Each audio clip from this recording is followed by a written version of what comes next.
Toi, tu es sûr, pourquoi? Le pourquoi, je n'ai même pas répondu. Ok. Alors, le pourquoi est très important. Aujourd'hui, Tu peux y répondre. Aujourd'hui, on va parler d'un sujet.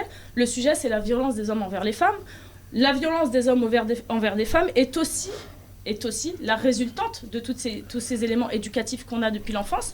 Donc, étant donné qu'aujourd'hui, on est dans le présent, on ne va pas se poser des questions du pourquoi, on ne va pas chercher à trouver des leviers pour le changer. Encore une fois, on peut faire un débat sur le passé, mais en l'occurrence, je parlais du présent. Mais si tu veux, on peut parler du passé. Alors, le passé, on n'a pas que sur le présent. Mais je n'ai pas parlé du passé. Moi, j'ai fait un constat. Suivante. Lorsqu'un client me paye, parce que tu parles de coaching, Ma question... tu viens, je suis en train d'y veux pas répondre, ne répondre à ma t'inquiète question pas, j'y réponds.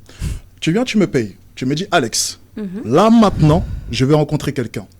Tu me demandes de parler du passé ou bien de te montrer là maintenant, au présent, comment obtenir un homme. Maintenant, on peut très bien faire un coaching, on va parler un peu du passé avant. On peut le faire. Après, Mais le plus important, c'est la situation actuelle sur le marché, parce que dans tous les cas, on ne pourra pas changer les choses d'ici quelques temps. Si tu veux un homme dès demain ou dans une semaine, c'est maintenant. On peut parler du passé, pas de souci. Mais les clients viennent me voir pour parler au présent. Et lorsqu'on me pose une question, par exemple, et on me dit, pourquoi est-ce que tu as dit ça?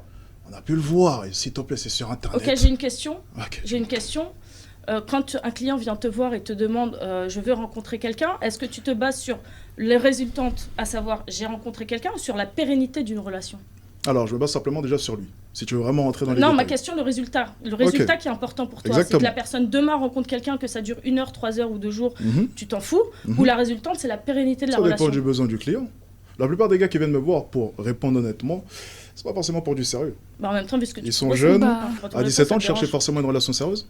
C'est une question. J'étais pas dans les relations. Perso, moi, oui.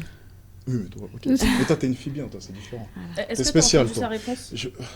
Oula, chérie, s'il te plaît. Mais moi, je trouve qu'on s'éloigne un peu du sujet. Je sais pas pourquoi Exactement, on parle de taille. totalement. Parce qu'elle trouve... je sais pas pourquoi t'as sorti la taille déjà. Parce qu'elle parlait, c'est pas parce que, genre, en gros, t'es plus grand... Enfin, on cherche un homme plus grand que forcément on est soumise à lui. C'était ça la question qu'elle avait posée. C'était surtout inférieur. Je parle que la majorité des femmes préfèrent être inférieures sur à peu près tous les points. Non, pas du tout. Ok, d'accord, mais tu préfères un homme qui Après, gagne... elle préfère pas être égalité, plutôt? Ouais. Ah oui, tu préfères que ton homme fasse 1m60 comme toi? Non, mais on parle de tu préfères aussi qu'il gagne comme toi ou plus? Plus. Ok. Oui, moi, c'est différent. Après, chacun a ses opinions. Attends, non mais... C'est ce que je suis en train de dire depuis tout à l'heure. C'est maintenant, on va nous parler d'exception. Il y a des sondages de rue, il y a des statistiques. Allez checker.